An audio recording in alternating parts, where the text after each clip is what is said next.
আমরা যারা ডিজাইনার তারা কম বেশি অ্যাডোবি প্রোডাক্টের সাথেও পরিচিত। অ্যাডোবির যে কত ধরনের অ্যাপস আছে ডিফারেন্ট পারপাসের জন্য সেটা আসলে গুণে শেষ করা যাবে না। মোটামুটি 50-60টার মতন অ্যাপস অ্যাডোবির রয়েছে এবং সেই অ্যাপসগুলো তাদের বিভিন্ন ক্ষেত্রে অ্যাকচুয়ালি যে ক্রিয়েটিভ ফিল্ড রয়েছে সেই ক্রিয়েটিভ ফিল্ডের বিভিন্ন সলিউশন তারা দিচ্ছে, যেরকম ফটোশপ, ইলাস্ট্রেটর, যারা গ্রাফিক ডিজাইনার আছে তাদের জন্য, যারা লেআউটিং করেন তাদের যদি ইনডিজাইন রয়েছে, ভিডিও এডিটিং, কম্পোজিটিংয়ের জন্য রয়েছে প্রিমিয়ার প্রো, আফটার ইফেক্টস, এরকম তাদের অনেকগুলো অ্যাপস রয়েছে। এবং অ্যাডোবি কয়েক বছর আগে সাবস্ক্রিপশন মেথডে চলে এসেছে। আগে আপনি যে কোনো একটা অ্যাপস আপনার যেটি প্রয়োজন সেটি কিনে নিতে পারতেন ওয়ান টাইম একটা পেমেন্টের জন্য, কিন্তু এখন আপনার অ্যাডোবির যে ক্রিয়েটিভ ক্লাউড রয়েছে সেখানে আপনাকে সাবস্ক্রাইব করতে হবে আপনার নির্দিষ্ট ক্যাটাগরির অ্যাপসের জন্য, যার মাধ্যমে আসলে অ্যাডোবির যে ক্রিয়েটিভ ক্লাউড সলিউশন সেটি চলে এসেছে।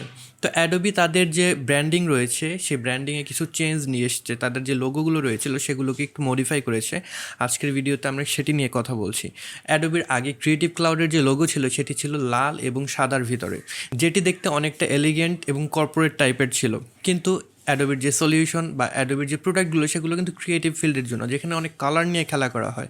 এর জন্য অ্যাডোবি কী করলো, তাদের যে ক্রিয়েটিভ ক্লাউডের লোগো রয়েছে সেটিতে কিছু পরিবর্তন নিয়ে এসেছে। তারা যে রেড কালার ছিল ব্যাকগ্রাউন্ডের সেটিকে চেঞ্জ করে গ্রাডিয়েন্ট কালার নিয়ে এসেছে, যে গ্রাডিয়েন্ট কালারগুলো দিয়ে অ্যাকচুয়ালি তাদের যে প্রোডাক্টগুলো রয়েছে, আপনি খেয়াল করবেন যে অ্যাডোবির প্রত্যেকটা যে অ্যাপস রয়েছে বা সফটওয়্যার রয়েছে প্রত্যেকটা সফটওয়্যারের কিন্তু ডিফারেন্ট কালার থিম রয়েছে। যেরকম আমরা যদি ইলাস্ট্রেটরের কথা চিন্তা করি সেখানে একটা ইয়েলো টিন্টের কালার রয়েছে, আমরা যদি ফটোশপের কথা চিন্তা করি সেখানে ব্লু টিন্টের কালার রয়েছে, আমরা যদি প্রিমিয়ার প্রোর কথা চিন্তা করি সেখানে পার্পল টিন্টের কালার রয়েছে। তো এরকম প্রত্যেকটি অ্যাপসের জন্য কিন্তু তাদের আলাদা কালার থিম রয়েছে। তো ক্রিয়েটিভ ক্লাউডের এই নতুন লোগোটি কিন্তু তাদের যে সমগ্র অ্যাপস রয়েছে সেই অ্যাপসের যে কালারগুলো রয়েছে সেগুলো প্রকাশ করছে গ্রাডিয়েন্টের মাধ্যমে, যেটি আসলে ওয়েল ডিজাইনড একটা লোগো বলবো আমরা। তো ক্রিয়েটিভ ফিল্ডের জন্য যেহেতু অ্যাডোবি প্রোডাক্টসগুলো কাজ করছে সেখানে কিন্তু শুধু রেড এবং হোয়াইট সেটি অনেক বেশি কর্পোরেট একটা লুক নিয়ে আসছিল, যেটি আসলে যাচ্ছিল না তাদের জন্য। এর জন্য কিন্তু তারা সেটিকে রিব্র্যান্ড করে গ্রাডিয়েন্ট যে ফিল সেটি নিয়ে এসছে। এবং এরপরে যদি আমরা চিন্তা করি অ্যাডোবির যে অ্যাকচুয়াল লোগো তারা সেখানে কিন্তু একটু চেঞ্জ করেছে। আগে ছিল রেড অ্যান্ড হোয়াইট এবং সেখানে তারা যেটি করেছে সেখানে রেডের পরিবর্তে তারা একটু ওয়ার্মার টোন নিয়ে এসছে রেডের, যেটি আপনারা এই ইমেজ থেকে দেখতে পাচ্ছেন।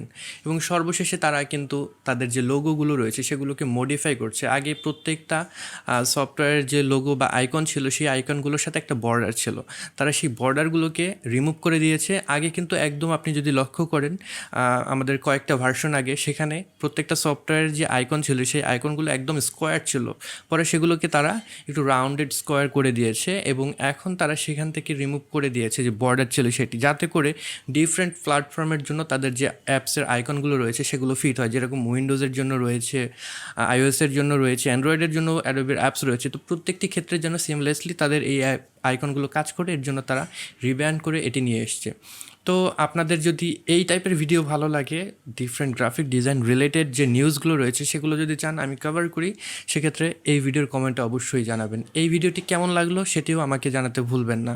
I will catch you guys on the next one. Until then, good by.